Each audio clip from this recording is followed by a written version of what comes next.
She thought she was protecting the bank until the police arrived and she realized she had just called 911 on the owner. It was a regular afternoon at Fairview Bank and Trust, or at least that's how it started. The scent of fresh brewed coffee drifted through the air, mingling with the faint hum of printers and quiet chatter. Employees moved behind the counter, greeting customers with routine smiles. Their voices rehearsed from years of repeating the same lines. Then the door swung open. He wasn't dressed like most of the clientele. No tailored suit, no polished loafers, no leather briefcase. Just a black man in his late 40s, dressed in a plain hoodie, jeans and a pair of clean but well-worn sneakers.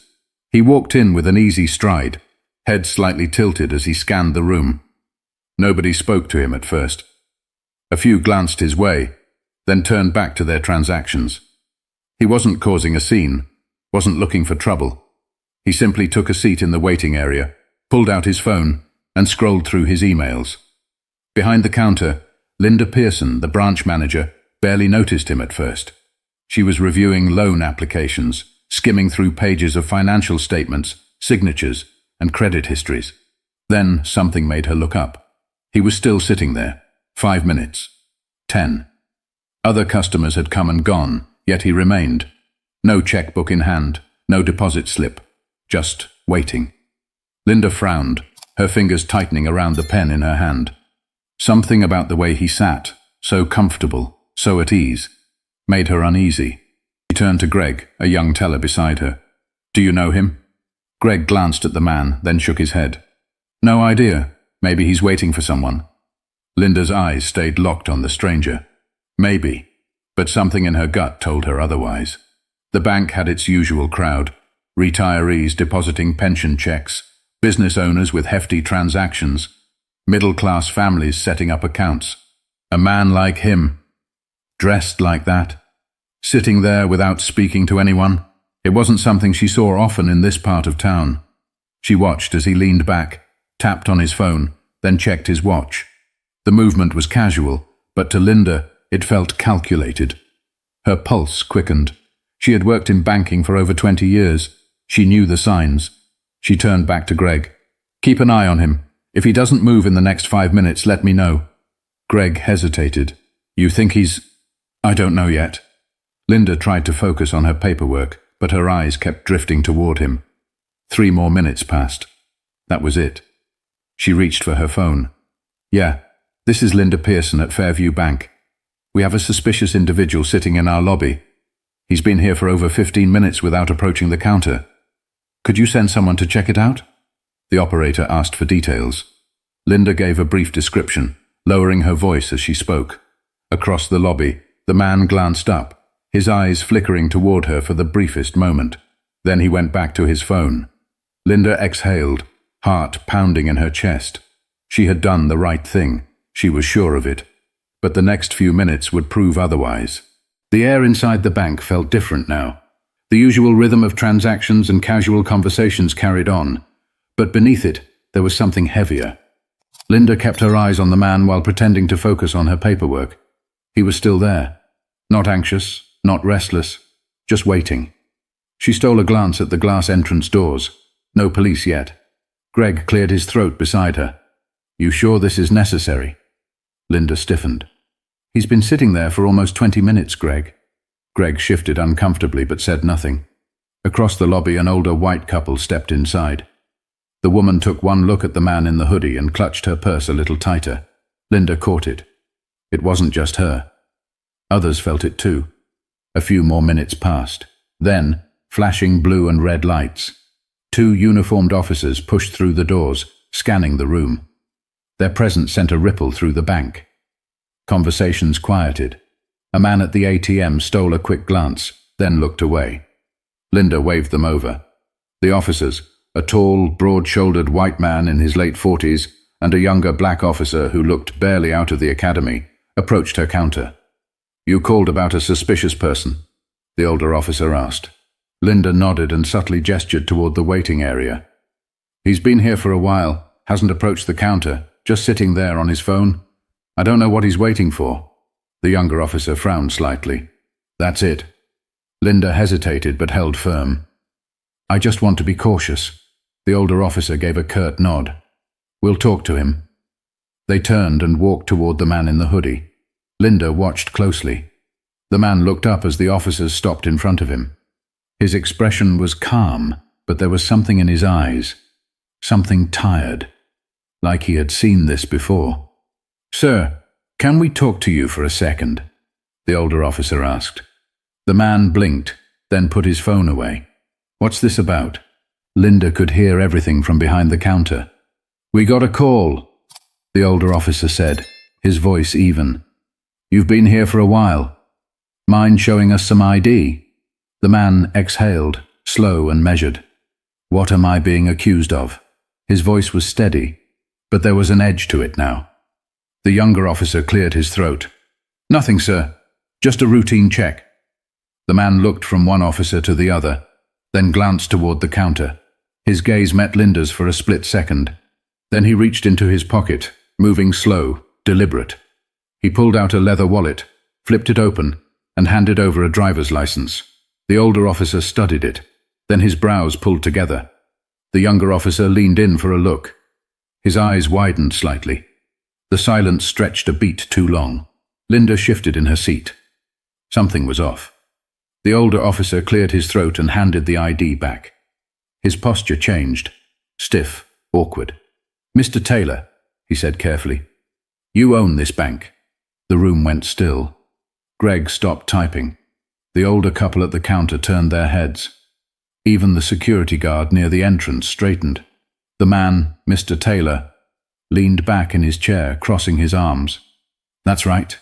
The older officer glanced toward Linda. His jaw moved slightly, like he was grinding his teeth. The younger officer spoke first. "Sir, we apologize for the misunderstanding. We weren't aware." Taylor cut him off with a small shake of his head. "No need to explain." His voice was calm, but there was something behind it, something sharp. Then he turned, his gaze locking onto Linda. A muscle in her throat tightened. For the first time, it hit her. She had called the cops on her boss. And now, there was no taking it back. A heavy silence settled over the room. The officers stood awkwardly, the weight of their mistake thick in the air. The younger one shifted on his feet, glancing at his partner as if unsure what to do next. Linda's face burned. Her fingers gripped the counter so tightly that her knuckles turned white. Mr. Taylor, no, her boss, was still watching her, his expression unreadable. Finally, he spoke. "I'm curious," he said, his voice smooth, steady. "At what point did I become a problem?" Linda opened her mouth, but no words came out. Taylor turned his gaze to the officers. "Was it when I walked in? When I sat down? Or was it when I decided not to rush to the counter like everybody else?" The older officer cleared his throat. "Sir, we were just responding to a call. We didn't mean any disrespect." Taylor exhaled through his nose. He seemed tired, but not surprised. "Did you ask what the call was about before you walked in here? Hands on your belts?" Neither officer answered. Taylor nodded slowly. "Didn't think so." Linda felt her stomach twist. He turned back to her now. "And you," he said. "Tell me, Linda, what did I do that made you so uncomfortable?" Her throat tightened.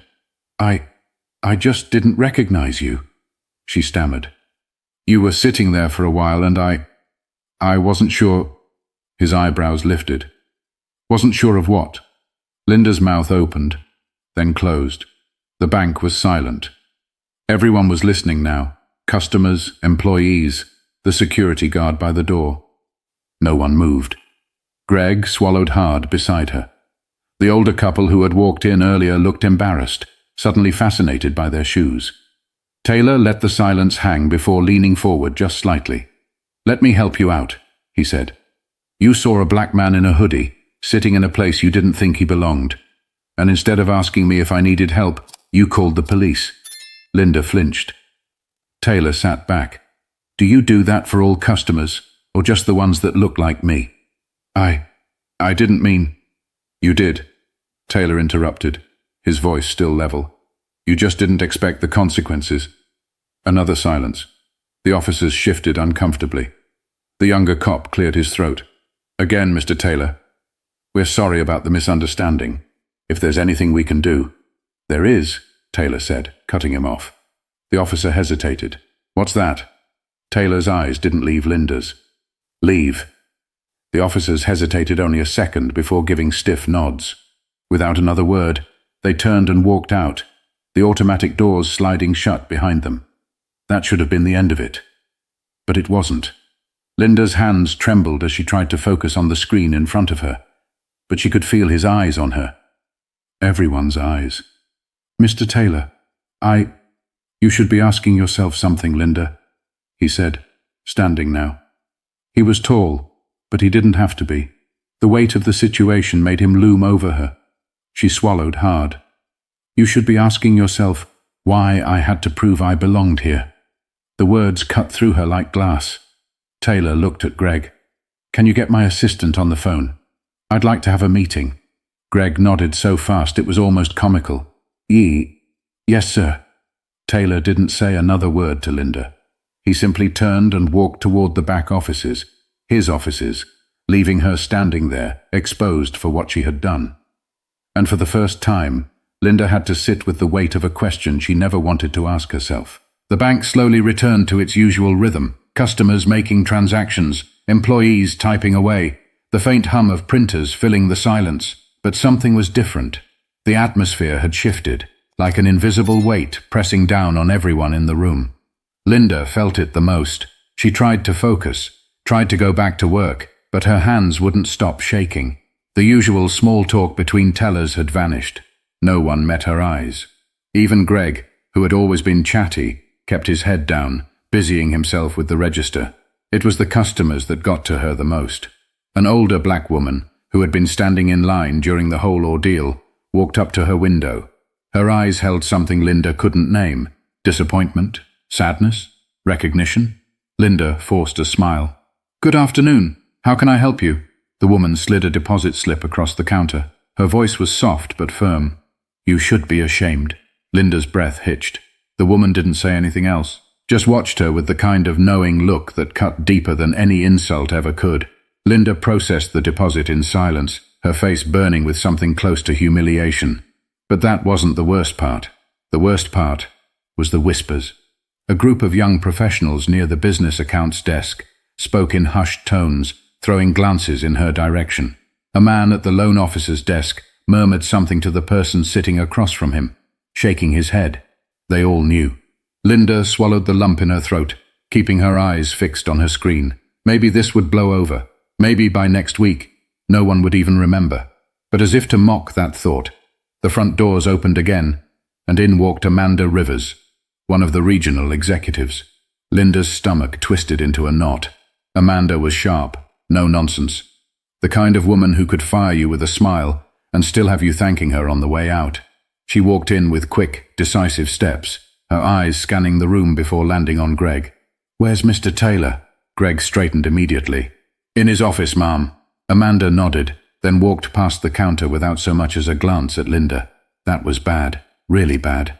Linda's throat went dry. The assistant manager from the branch across town had once made an insensitive comment to a customer, and within a week he was gone. Would they fire her? She felt the weight of a dozen stares pressing down on her. Then Greg, of all people, muttered under his breath, "I told you it wasn't necessary." Linda's head snapped toward him. He wasn't looking at her, just counting bills, his voice barely above a whisper. "You saw him sitting there minding his business," Greg continued. "You called the cops anyway."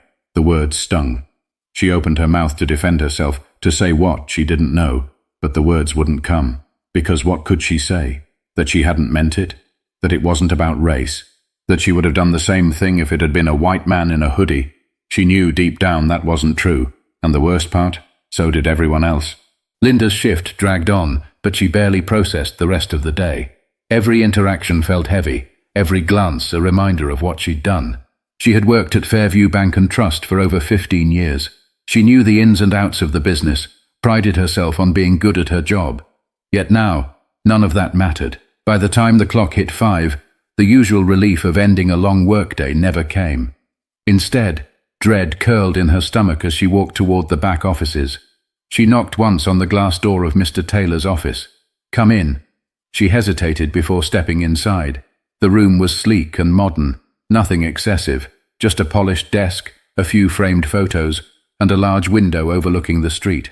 Taylor sat behind the desk, arms resting on the chair's armrests, watching her. He didn't say anything, just waited. She swallowed. "I wanted to apologize." He exhaled slowly, nodding once. "For what?" Linda blinked. "For the misunderstanding earlier.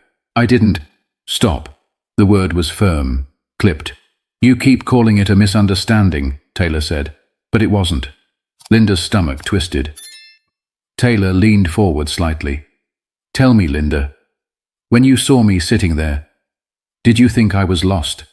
Did you think I was dangerous? Or did you just think I didn't belong?" She opened her mouth, but nothing came out. "You saw a black man in casual clothes in a bank, and the first thing you did was assume he was a threat." Linda flinched at the word. "That's not—" "It is," Taylor cut her off.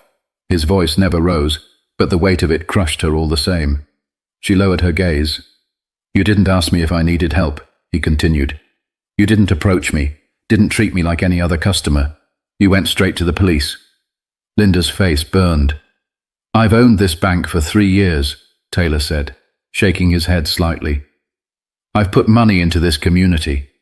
I've hired people like you, people I thought I could trust, to treat customers with basic decency. And today, I got a first-hand look at how some of my employees actually operate." Her breath caught. "Are you firing me?" Taylor studied her for a long moment. "Tell me, Linda, what do you think would have happened if I wasn't the owner?" The question made her stomach drop. If he had been just another black man in a hoodie, sitting in that lobby, waiting. If the police had walked in and found nothing in their system linking him to the bank, would they have asked him to leave, patted him down, arrested him? Her hands trembled. Taylor sighed, rubbing a hand over his jaw. "I'm not firing you today, but I am putting you on unpaid leave." Linda's heart skipped. "You need to think about what happened," Taylor said simply. "Because I'm going to be thinking about whether you still deserve to work here." Her mouth went dry. "That'll be all." She wanted to argue, to explain herself, to say she wasn't a bad person, that she hadn't meant for any of this to happen. But nothing she said would change the truth. So she nodded stiffly, turned, and walked out. And for the first time all day, no one looked at her as she left the building. Linda sat in her car, gripping the steering wheel so hard her knuckles turned white. She hadn't even started the engine yet. Her mind replayed everything, over and over. The moment she first noticed Mr. Taylor, the decision to call the police, the way the officers had stiffened when they realized who he was, the way he had looked at her, not angry, not loud, just disappointed. And now, she was sitting here, suspended without pay, with no idea if she even had a job to come back to. For 15 years, she had thought of herself as a good person, someone fair, reasonable. But today had forced her to ask herself a question she didn't like.